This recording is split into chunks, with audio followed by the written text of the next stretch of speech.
અમદાવાદમાં કાલુપુરની bank of બરોડામાં 8,70,00,000ની ઉચાપત અને joint કસ્ટોડિયા ફરાર થયા છે। જે આખી ઘટના સામે આવી છે, કાલુપુર ગાંધી રોડ પાસે આવેલ bank of બરોડામાં joint કસ્ટોડિય Harsiddh કડિયાર currency ચેસ્ટમાંથી 8,70,00,000 લઈને ફરાર થઈ ગયો છે। મહત્વનું છે કે બેંક ઓફ બરોડામાં આરબીઆઈ તરફથી રૂપિયા મૂકવા માટેની તિજોરી એટલે કે કરન્સી ચેસ્ટ રાખવામાં આવી છે। તેમાં આરબીઆઈ તરફથી આવેલ રોકડ મૂકવામાં આવે છે, જે રોકડ તમામ બેંકોને જરૂરિયાત મુજબ મોકલવામાં આવે છે, જેની સંભાળ રાખવા બેંક તરફથી એક કસ્ટોડિયન અને જોઈન્ટ કસ્ટોડિયન મૂકવામાં આવ્યા છે, જેમાં જોઈન્ટ કસ્ટોડિયન તરીકે હરસિદ્ધ છેલ્લા 2 વર્ષથી નોકરી કરતો હતો। એમણે જે તે વખતે પૈસા કેશ જે છે કેશમાં જે આપવાના હોય દરેક જગ્યાએ બેંકમાં અહીંયા બેંકથી સપ્લાય થતા હતા, તો 13/1 એમણે એક જગ્યાએ બેંકમાં રાજકોટ ખાતે પૈસા ટ્રાન્સફર કરવાના હતા। એ જ દિવસે આપણે પૈસાની જે પેટીઓ છે વોલ્ટમાંથી એમણે કાઢી અને સ્ટોરરૂમમાં મૂકેલી અને સ્ટોરરૂમમાંથી પછી એમણે ત્યાં રાતે બેંક બંધ થયા પછી સ્ટોરરૂમમાંથી એ પેટીઓ 2 હમાલ જોડે જે છે એ ટેમ્પોમાં પોતાના ઘરે લઈ ગયા।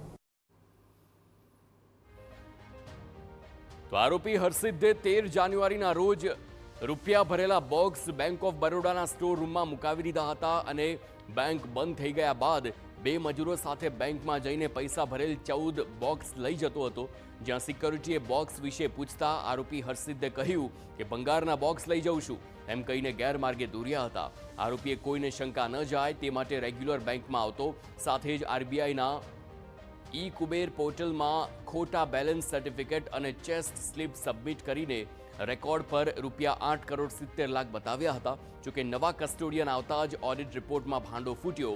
ઓડિટ થતાં કરન્સી ચેસ્ટમાં 500ના દરની 174 જે નોટ છે તે ઓછી જણાઈ છે અને પ્રાથમિક તપાસમાં આરોપીએ આ રૂપિયા બિટકોઇનમાં નાખ્યા હોવાનું સામે આવ્યું છે, જે દિશામાં પોલીસે તપાસ શરૂ કરી છે। સાથે જ આરોપીને પકડવા પોલીસે વિવિધ ટીમ બનાવી તપાસ હાથ ધરી।